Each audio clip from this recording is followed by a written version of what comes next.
A military recruitment campaign that is plastered all over the place.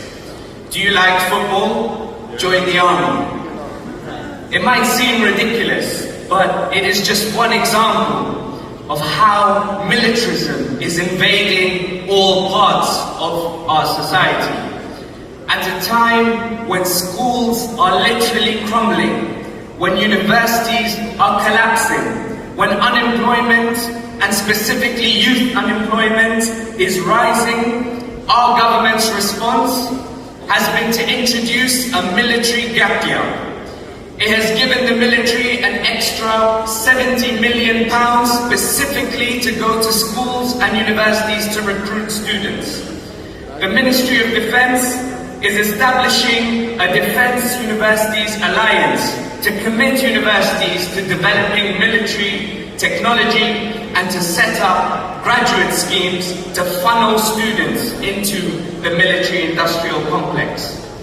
At the same time, our government quietly increased the age for recalling military reservists to 65 and lowered the threshold for doing so to include warlike preparations. It is not an exaggeration to say that this is the beginning of the reintroduction of conscription, especially when you look at developments across the continent. Every week we are fed with stories about the Russian threat and the need to expand our military. Last month they carried out war games in a bunker under a central London tube station, and they boasted about using the same AI targeting system that has been trained in battle by the United States and Israel in Gaza and Lebanon and in Iran. You know, the one that consistently picked hospitals and schools to be bombed. There is a consensus among the political classes of Europe that we need to cut welfare, cut spending on public services, cut wages in order to fund rearmament on a mass scale. We are being driven at an alarming speed towards more war, more deadly and more catastrophic forms of warfare, and at the expense of working people.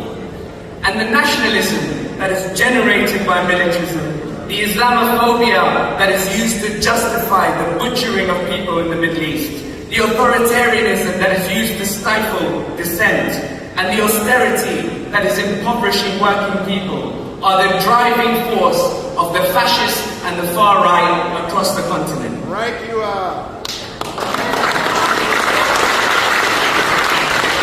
So opposition to imperialism is the antidote to the nationalism and Islamophobia, and it is absolutely central to the fight against fascism.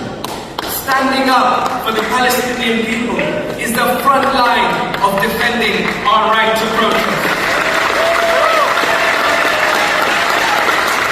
Resisting the drive to war is a crucial part of stopping the cuts to wages, to welfare and to public services. And that is why it is so important that this movement is led by the labour movement, and that those unions who have bought into the idea of defence jobs and of supporting our government's imperialism are pulled away from that by rank-and-file trade unionists. Out of this conference, we are calling an International Day of Action for Palestine on the 10th of October, an International Day of Action supporting the dock workers' action in October, an International Day of Action against conscription and militarism on the 21st and 22nd of November. And today, in this hall and on those days, we are showing the ruling classes that the millions who have marched over the last 2.5 years, the general strikes that have shut down cities, the blockades that have closed down the ports and stopped weapons getting to Israel, the universities that have been occupied and the students who have walked out of schools, all the boats that have joined the flotilla, these are not isolated actions, but they are the components of a united, popular, international mass movement.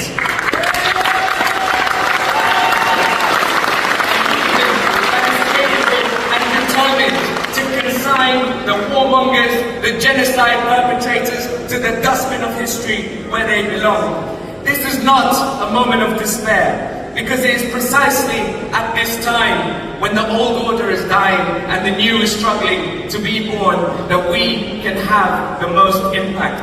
We represent the majority of the people in Europe and the world, and we are carrying on the traditions of people like Rosa Luxemburg and Karl Liebknecht, of the soldiers that mutinied and brought the First World War to an end, of the liberation movements that brought down empires, of the Palestinian people whose resistance is an inspiration to the whole world, of Malcolm X when he said, we want freedom, we want equality, and we want justice by any means necessary, and of the Paris Communards when they declared 155 years ago, nous avons le devoir de lutter et de vaincre. It is our duty to fight and to win. So let's get on with it.